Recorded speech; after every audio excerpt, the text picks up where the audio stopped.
Neo skin ఇక్కడ అన్ని రకాల స్కిన్, హెయిర్ మరియు లేజర్ ట్రీట్మెంట్ లభిస్తాయి.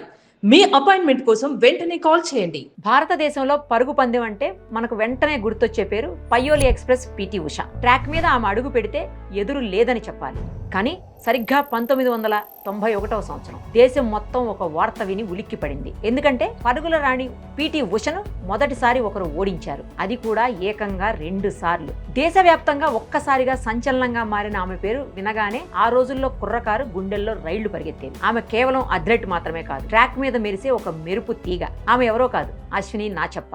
అందం, వేగం, పట్టుదల ఈ మూడింటి కలయిక ఆమె. కానీ ఈ విజయాల వెనక ఎన్నో అవమానాలు, ఎన్నో కన్నీళ్లు. పిటి ఉష అనే హిమాలయం ముందు నిలబడ్డానికి ఆమె చేసిన యుద్ధం ఎలాంటిదో తెలుసా? Ashwini Nachappa the untold story పూర్తి వివరాలు ఇప్పుడు తెలుసుకుందాం. 1967 అక్టోబర్ 21 కర్ణాటకలోని కొడుగు జిల్లాలోని ఒక మధ్యతరగతి కుటుంబంలో జన్మించారు అశ్విని నాచప్ప.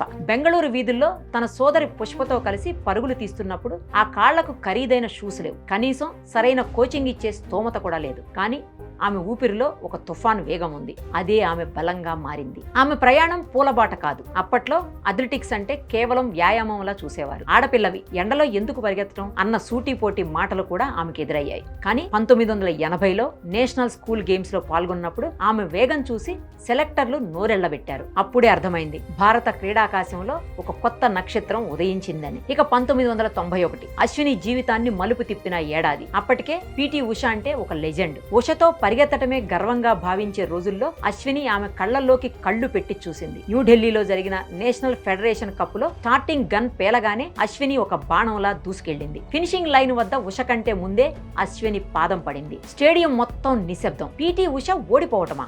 ఎవ్వరికీ నమ్మశక్యం కాలేదు. ఇది ఏదో పొరపాటున జరిగిందని విమర్శకులు కొట్టిపారేశారు. కానీ అదే ఏడాది కోల్కతాలో జరిగిన రేసులో మళ్లీ ఉషను ఓడించి నేను గెలిచింది అదృష్టంతో కాదు, నా కష్టంతో అని నిరూపించింది. కానీ ఆ విజయం ఆమెకు ప్రశంసల కంటే ఎక్కువగా పోలికను తెచ్చిపెట్టింది. ప్రతి పత్రికలో పిటి ఉషతో పోలిస్తే అశ్విని తక్కువ అనే కథనాలు వచ్చేవి. ఉష నీడలో బతకటం అశ్వినికి ఇష్టం లేదు. ఆమె తనకంటూ ఒక సొంత గుర్తింపు కోసం పోరాడింది. అశ్విని నాచప్పలో మరో కోణం ఉంది. ఆమె కేవలం క్రీడాకారిణి మాత్రమే కాదు, అద్భుతమైన అందగత్తె. అందుకే ఆమెను Indian glamour queen of track అని పిలిచేవారు. ఆ క్రేజ్ ఆమెను వెండి తెర వైపు నడిపించింది. తన బయోపిక్ అశ్విని సినిమాలో ఆమె నటించింది స్వయంగా. నంది అవార్డును కూడా అందుకున్నారు. అయితే క్రీడల్లో ఉన్నప్పుడే సినిమాలు చేయటంపై విమర్శలు వచ్చాయి. ఆమె ఫోకస్ తగ్గింది అన్నారు. కానీ ఆమె 1988, 1992 ఒలింపిక్స్ లో భారత్ తరపున ప్రాతినిధ్యం వహించి ఆసియా క్రీడల్లో వెండి పతకం సాధించి ఆ నోళ్లు మూయించారు. ఆమె అర్జున్ అవార్డు గ్రహీత మాత్రమే కాదు, గెలుపును ఆస్వాదించడం తెలిసిన ఒక